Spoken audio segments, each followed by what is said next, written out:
Yo guys, update po tayo sa nawawalang bata sa May Butuan City na si Ian Minyosa. Nakita na po siya, pero sad to say po ay talagang binawian na po ng buhay. 7 days before siya nakita, at yun nga po ay hindi na po makilala yung mukha. Pero ano na po yung taga-suko. Ang pinagtataka lang po ng taong bayan ng mga kapulisyan, bakit napakalayo po yung narating ng bata? Galing po sa kanilang bahay, 4 kilometers. But take note, yung bata, 2 taon pa lamang. So, may naglagay doon. Doon ba binawian ng buhay o dinala doon na wala ng buhay? Pakinggan po natin itong isang report. Agnas na nga napalgan ang 2 anyos nga bata nga biktima nga gituhangan na missing kinsa kung atong makita pud karong panahon sa diha nga napalgan ang iyang patinglawas. Nakalabira na in taon ang ulo ug dagway ini ug imposible kayo nga perti ng layo gikan sa ilang panimalay. Gumikan kay moabot sa mga 4 nga to 5 ka kilometro ug muluwak pa sa duha ka bukid. Didto na napalgan ang patinglawas ni mong batang biktima. Matod ni Edward Bugayon, taga Purok 5 Kamayahan ning aton dakbayan sa Butuan, usan ni sa mga nakakita sa mong bata nga si Ian Minyosa nga taga Purok 3 Kamayahan ning syudad. Dili matod pa siya makatuo nga naabot ang maong bata didto. Imposible matod pa kaayo. Posible matod pa nga naagyoy naglabay ni ini didto sa maong area sa Lugot nga bahin sa Purok 1 na Barangay Kamayahan ning syudad.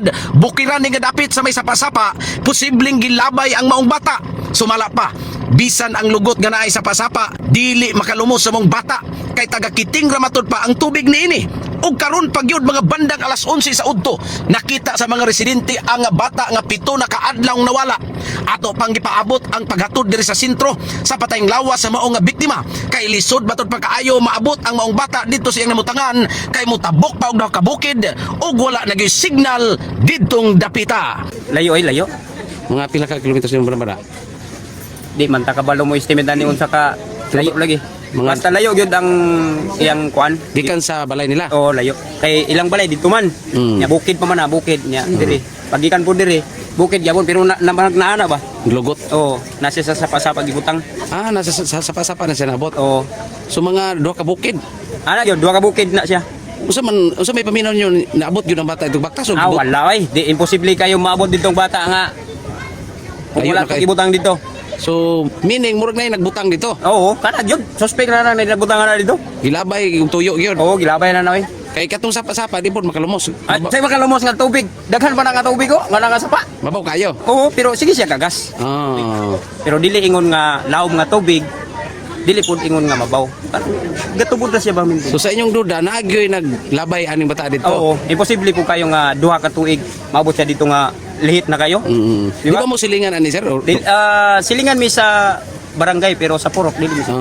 Purok 3 man Pero sila. ikaw mismo nakakita dito sa area. Oo. Unsa yung sitwasyon sa bata imong nakitaan? Wala, naghayang ra.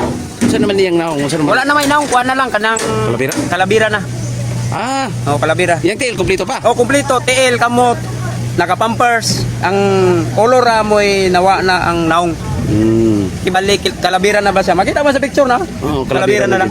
So ikaw gyud ka picture na. Ako yung nagpicture na. Ako yung siya giduol dito. Kita mo una nakakita. Ang una nakakita, ang tagyas yuta dito. Dahil nagpaybalo sa barangay, din nisunod po mi. Para ato yung masaksyan nga, tinuod yun. So, Sa man yung pagkatid to. Di, nisunod mi, niya namin nga kuhan. Sunod Sige, mi. sakyan ba? Di, nagbaktas kami. yung sa man yung pagkaila sa bata nga wala mo kinaong. Ang sanina ra. Amo gyud yung gisuot to wala. Mo man yung sanina, ilang ikuan. Pula. Ang sanina. Dayon. So ayun nga po, no, rest in peace po sa iyo, Ian. Sana po mabigyan ng hustisya yung pagkawala mo kasi hindi matatawag na aksidente yan eh. Kasi malayo po sa bahay talaga, 4 kilometers. Matatawag lang siguro nating aksidenteng nalaglag sa bangin, nahulog, napilay o nalunod kung tabi lang ng bahay mo. 4 kilometers eh. So ibig sabihin si Nadia may kumitil sa kanyang buhay.